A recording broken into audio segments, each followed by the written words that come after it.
In this video, we're going to be taking a look at the process of converting an SVG logo into an embroidery file. So let's go ahead and import the SVG in question. And we're going to go with this two-color version. Go ahead and hit OK. And this is our SVG. Now let's go ahead and go into outline mode here. And what we want to do is we want to get rid of all groups. This is how I like to work. So I'm just going to right click and we see a group right here. We're going to right click on it and ungroup. And sometimes we see groups inside of groups inside of groups. I'm just going to go through my layers palette and just keep on ungrouping all groups. I wish there was a function where we could just select all groups and ungroup all, but it doesn't seem to exist in Inkscape natively, but I thought about creating an extension that would do that for me because it would just go through and ungroup any group that it found, because very seldom would I ever use a group for the type of work that we're doing. Okay, excellent. Now, the one other thing that we look at here is in our layers palette, you see that little symbol? Okay, those are rectangles, and usually we can't really modify objects. Those are called objects. They're not paths. They're objects. And so I would select those objects and come to Path and Object to Path. All right. So now let's go ahead and take a look at recoloring our text here, because the text is white and our background's white. So let's see if we can't fix that issue real quick. Doesn't matter what color we specify at this point, just any old color will do. And now we can kind of see what we're working with here. So the next thing to do is to resize our design. So we'll switch over to inch mode here, and for the width, I'm going to say left chest 4 inches. We do want the lock together. We'll 4 inches. All right, so we can go ahead and begin. Now, as a general rule, when we're talking about satin stitches, this entire design will become satin. When we're dealing with satin stitches, generally speaking, my minimum is 1.5 millimeter column. Now, you can do less, and for this design, we'll need to do less, but generally speaking, 1.5 millimeters is my minimum. So I'm going to take this rectangle here, and I'm going to go ahead and change its height to 1.5 millimeters. But we don't want to change the width, so we'll unlock it again, 1.5. And now we can go ahead and convert this into satin stitches. Now, how do we do that? Well, there's a variety of ways to do it, but what I'm going to do is I'm going to select this. And when I do that, you see those two nodes? When I select this end of the rectangle, you see those two nodes? They're highlighted. When they're highlighted, I can choose Alt Backspace. Okay, now you don't see anything happen, but watch over here. We're going to do the same thing differently. We're going to select that. They're both highlighted, but we can come up here and you'll see this option says delete segment between two non-endpoint nodes.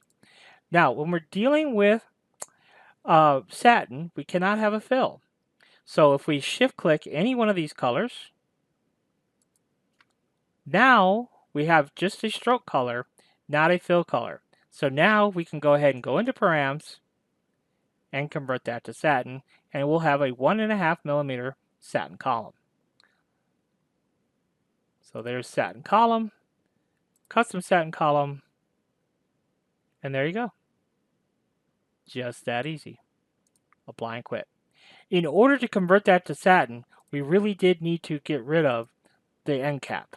Okay, we really did. So now that we have that, we're going to go ahead and Control D to duplicate it, and we're going to slide this down, and then we're just going to adjust the size, and then we can delete this. Right there. Okay, now that we have those two taken care of, we're going to go ahead and take both of those, shift click on the second one, duplicate it, Control D, then we're going to mirror it, and then we're going to slide it over, hold the Control key down, we'll constrain to a perfectly horizontal position, and then we can select that again and this again and just move it just a little bit more. And then what we can do is we can resize this. So we'll select it and bring it back to here, and then we'll select this one and bring it back to there, and then we can go ahead and delete this little rectangle and this little rectangle. Okay? And so now we have 4 pieces of satin stitching. All right? So now let's go ahead and convert this piece. Now this piece is what I would consider microscopic. It's very, very narrow, very tiny. So I'm just going to make it bigger just because I can. And I think you're still in keeping with the original logo. It's just going to be a little bit bigger. Now, how would I convert this to embroidery? Well, I would do it the same way I did it with the rectangle. So I'm going to double click on it, and we're going to try and explain some things.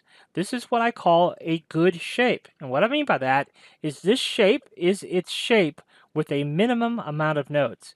That makes it a good shape. And when it's a good shape, we can convert it very easily. So we're going to select that, and we're going to choose right here, break apart path. And then just like our rectangle, we're going to come down here, and we're going to click the bottom. See those two? Alt backspace, remember? Now we're not going to have no fill, but we are going to give it some type of stroke. So shift click on the green again, and there you go. So now that has a stroke. Now that can be converted to satin. But I'm going to do one more thing. I'm going to double click right here and add a node, and I'm going to add a buddy for him right across the street from him. And those nodes will tell InkStitch stitch angle. So that just helps kind of define our stitch angle a little bit. So now let's go ahead and go into params. Control-Alt-P. I have a keyboard shortcut for params. And we'll hit satin column, create custom satin column. Now we could change our zigzag peak difference to 0.3. We could increase our compensation a little bit to 30, and that will fatten up our satin column. But you can see, looks really good, right? So that one is done and dusted. So now that that's done, Control-D to duplicate. We're going to flip it over, and we're going to slide this one over. Might have to slide it over just a little bit more, and we'll fix all the centering at the very end. So you can see we're in keeping with the original logo, but we're just making tiny little adjustments to it. Okay, so pretty simple stuff. Now I'm going to stop this video here because I could go on and on and on, but that's just got just a little teaser to kind of get you going.